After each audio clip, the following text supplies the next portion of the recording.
Сәлеметсіздер ме? Менің каналыма қош келдіңіздер.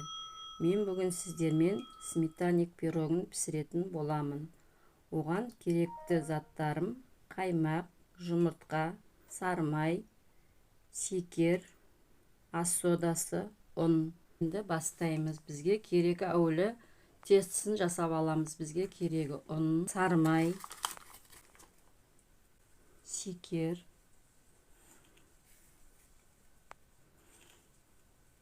өздеріңіздің қалауларыңызға қарай, ас содасы. Енді осыдан қамыр жасап аламыз. Енді осыған бір жұмыртқасын салып, қолға жабыспайтындай етіп, қамыр илеп, бәрі бірігіп, тез жұмсақ қамыр шығу керек.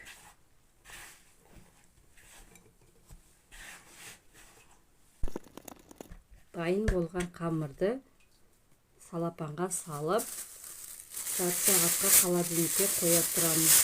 Енді біз салмасын жасайтын боламыз. Оған 4 жұмыртқа, қаймақ, шекер, ванилин. Нағыз керекті ішіндегі зат қаймақ.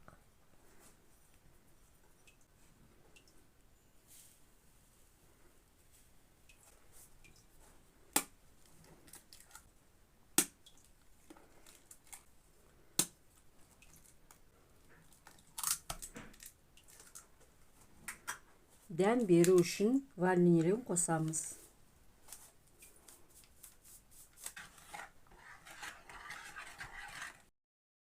Дайын болған тестімізді екіге бөліп, формамызға тегістеп жайып аламыз.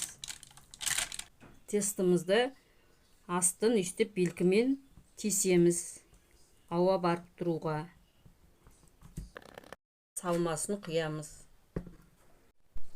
Дайын болған пирогымызды 180 градуста қызып тұрған пешке саламыз. 20-30 минут піседі. Пештен аламыз.